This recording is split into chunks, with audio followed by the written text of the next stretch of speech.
Hello to this Friday's reading. I hope you're looking forward to going into the weekend and have some fun reading things to consider. I'm going to go ahead and do the next book in my Billionaires of Wrecked series. Last week I did the beginning of Hiding with the Billionaire. This one is going to be from Luck of the Billionaire. Don't you love Amazon's spiffy little bar they put here when you order a proofing copy to make sure that, everything looks right inside the book? Anyway, in this particular book, this one does overlap a little bit towards the end. Now, Ari, the gal that I read about in last week's reading, in Hiding with the Billionaire, is the sister to this guy that I'm going to be reading about now. He's a business partner to Rafe, whom I mentioned last week also.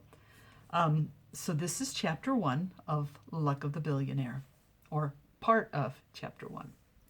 Kayn Rafferty, vice president of programming of Wrecked Gaming, entered the office and stopped, staring in horror.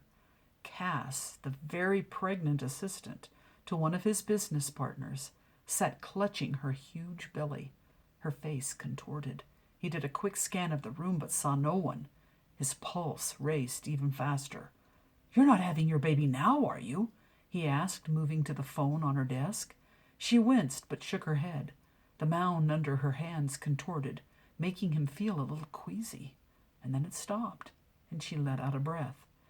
"The Braxton Hicks contractions are getting stronger.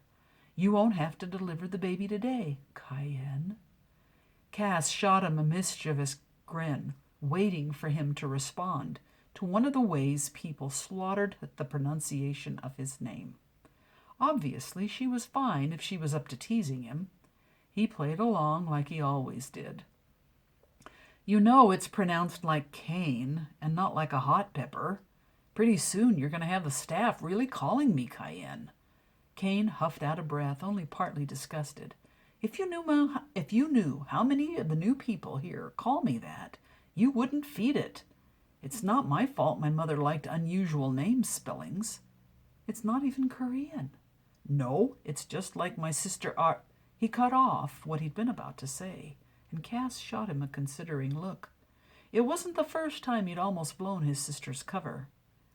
Only a handful of people knew Ari's real identity. As much as he trusted Cass, she wasn't one of the people who were in the know.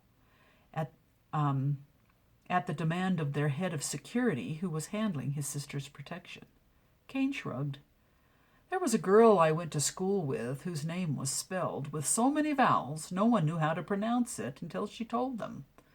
I hoped that once I got out of elementary school, people would stop razzing me about mine."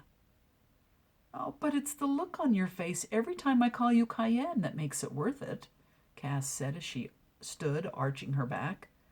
"Can I bribe you to pronounce it like Cain, the correct way?" Cain, and by the way, that's spelled Kayn, arched his brows for emphasis. "I have plenty of money." "But Rafe is paying me to do it." She said that a little louder, so he must be in. "I heard that," his partner called from his office. "I am not paying you to do that. Keep me out of it. Now, just so you know, a little author aside here, Rafe is originally from North Carolina, and he has a strong Southern accent. The narrator for the audiobook does a fabulous job. Sorry, I don't. Keep me out of it," this is Rafe speaking. Cass shot Cain a smug glance as she did a couple of ticks in the air to show that she'd gotten them both. "You're so bad," he said. "I have to keep you all on your feet. Do you need Rafe?" She shot him an assessing glance and shook her head. "No, you look like you're here to see me." "I am." Cain pulled out her chair. "I've been thinking about setting up a new charity." "And you need me to help you with that?" Cass eased into the seat and pulled herself up to the desk. "Yes, please." He already had several charities that he supported, but since someone had murdered his sister's estranged husband, Cain hadn't been able to shake from his mind how tenuous life was. He wanted to do more.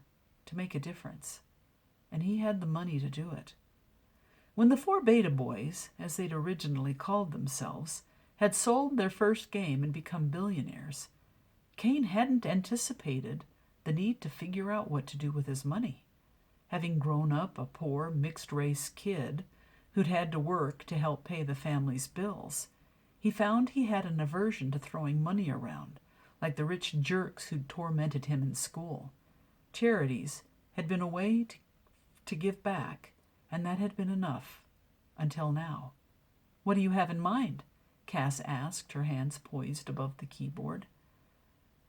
"Well," Kayn sat in the chair across from her desk. "I'd been wanting to do something for a while, but I didn't know what exactly until last night." "What brought this on?" Rafe asked from his doorway. Since she wasn't in the know, Kayn had to be careful.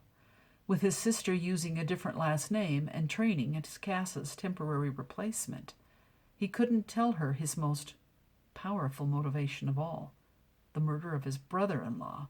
Worthless fool that he'd been, had wakened a sense of mortality in Kayn that he hadn't been able to shake.